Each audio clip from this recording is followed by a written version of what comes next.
Hi, and welcome back to the studio. Today we're going to be making pasta, and I think that's one of the things that a lot of people think there's some mystery involved in that, but I'm going to take away the mystery today and show you how easy it is. And you can do it on the first try, but if you really want to get good at it, make it every day.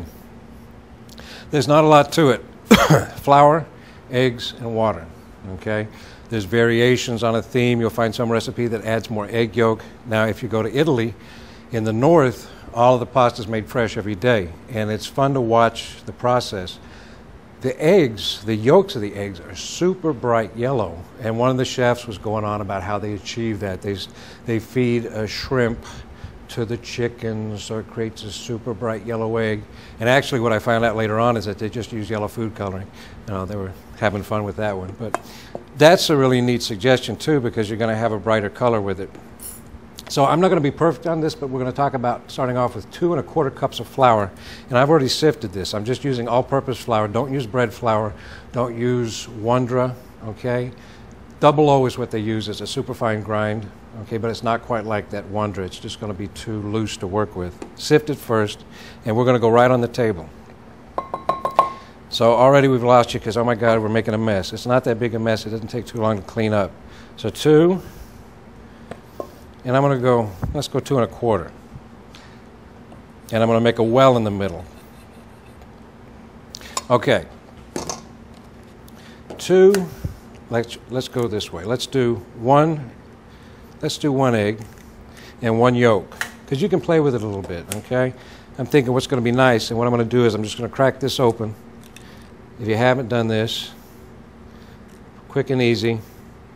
There's your white. Now we're just going to go with the yolk. Okay? No salt. The salt's going to go in the cooking water, okay? So we're not going to worry about salt right now. We don't want to make the dough tough. We're just going to give this a little spin. And before we get any farther, bench tool, pastry scraper, okay? You can get a metal one, you can get a plastic one. I like the plastic. It's a lot more flexible. That's going to help you clean up as the process goes on. 1/2 cup of water. Easy money, right? So we've got 2 1/4 cups of flour. I've got 1 egg yolk and 1 whole egg, and we're going to make 1/2 cup of water. And we're just going to see how I'm moving around from the middle, and I'm trying to bring the flour into the liquid. And you don't have to do this either. If you've got a KitchenAid, a sturdy mixer, you're going to need a sturdy mixer, so KitchenAid's the one to use. I love KitchenAid.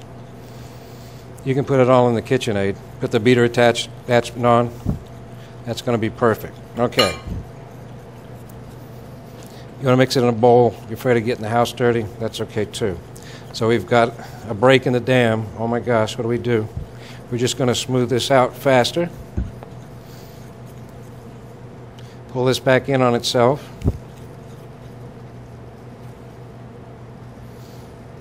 And have a big enough table. You probably want to do it on your coffee table. It's not going to work, right? So you see how they're starting to come together now? That's what we want. Just going to bring that back in. We may not use all the flour. We may. Some things can depend on the humidity, the temperature in your room. I think it's fun. You get the kids in. You get your husband off the couch. You ladies. And they're watching the game. They're not doing anything. I think it's fun to cook together. All right, I'm going to set this off to the side. Now, I'm going to get a little flour on my hands. And I'm just going to start working this. Just work it back and forth. It's really wet, but as you knead it, knead the flour into it.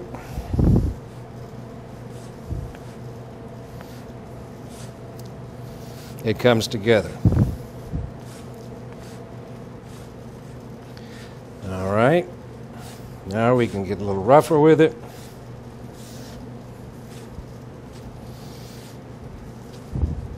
Now we've got this great mass right here. Now you're going to work it a little farther. Usually what I do is let it rest about 10 minutes because you're starting to develop gluten right now. So the proteins, that's what's forming the mass, okay? Let it rest 10 minutes, come back and knead it for another 5 to 6. And if you did it in the machine, it's one shot. It's not going to take that long, 5 to 10 minutes and you're done. So I'm going to set this guy to the side and clean up just a little bit.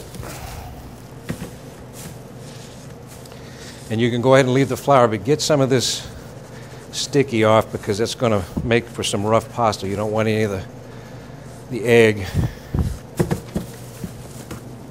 Now, a quick rub here. I'm going to leave some of the flour on my hands. And through the magic of television, we've already got some made up. After the kneading, you've got to set it in the refrigerator for about 10 minutes. Go ahead and let it hydrate, okay? I'm going to go ahead and do a little more flour here. Now what I've done is I bought a dowel. Actually, this was a broom handle. Sand it down a little bit. I mean, that's quick and easy, right? You're just going to roll this out. Get it started. Now I've got this great pasta machine, okay? And you don't have to have one, but I tell you what, they're a lot of fun. They're easy to use. And this one in particular, it's about 80 bucks, okay? It's an Atlas. It's made in Italy. And it's, you know, if you're going to buy one, go ahead and spend the 80 bucks for it because it'll last a lifetime. It's a good machine. So what we've done is we've come over and we're going to start on the widest opening, and that's a 1, okay? And I'm going to bring my flour down because I think we're going to need some more. It seems like it's a little bit wet. So I'm going to put some on both sides. You know, you probably want to wear an apron too because you're going to get some flour here and there. So you start it on 1, grab it, okay? We're going to go to 2. I'm going to go back with a little bit more flour. We're going to make sure that it's not going to stick. And then each time we do this, obviously, it's going to get thinner and longer. Again, we're going to go to 3. I think I've got enough flour. Get rid of this guy. Technical difficulty. It all fell apart. Here we go. Okay, you see it's thinning down. And see, this is really nice after you've let it rest in the fridge for 10, 15 minutes, and you can leave it in there longer.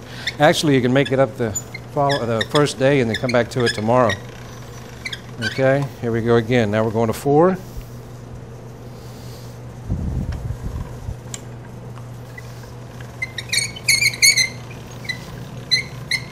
All right. Now at this point, for time's sake, we're going to go ahead and cut this in half. So now we set this to the side. I want to go down to 6. I don't want to go too thin, but I want it to be manageable. Okay. So you see it's pretty pliable, thick, but not too thick, and thin enough because you're going to have a little plump up when you cook it in the water, so you want it to be thin enough that it's not going to be too toothsome. So now we have a fettuccine and a spaghetti attachment to it, and that comes with the machine. So already you've got 2 pastas that you can make, and I'm going to show you real quick. I've got a pan here, and I'm going to come over and I'm going to get a little bit of cornmeal. And you can use polenta or cornmeal. Cornmeal's fine, it's cheaper. I'm going to put this down so that we can put our pasta on. Ideally, what I would do at home is I've got a rack, and I want to dry it for a little while because I don't want the pasta to be spindly. In other words, I want it to be smooth. So you've just changed over to your fettuccine cutter. Just going to lay that down and let it relax.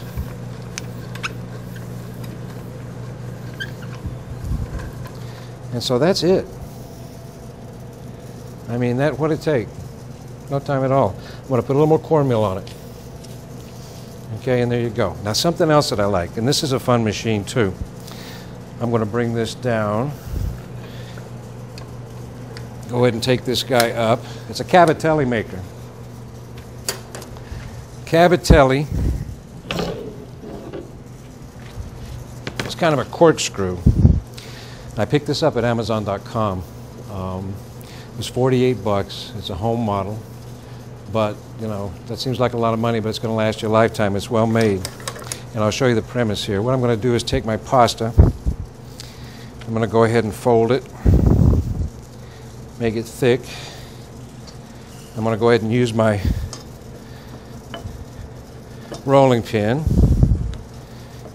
Bring it out a little bit.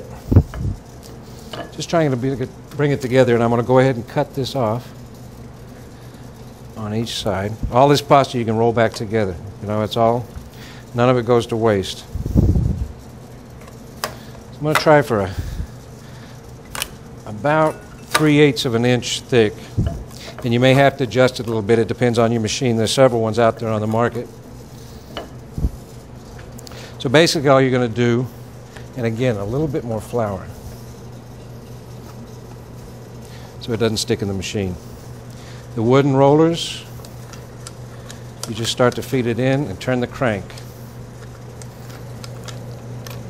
And you can see these little corkscrew shapes that are coming out of the machine, and we'll see if we can find some perfect. There's another one right there. And this is really great because what happens is with the sauce, you know, this is really going to catch the sauce with the little indentations in it. You also do gnocchi with this, and maybe this is a program we'll do at some point. Potato gnocchi. It's potato, flour, egg, a little bit of olive oil, very simple process. But this is great. So now you've got all the basic elements, quick and easy pasta. Do it every day. You'll love it. Thanks.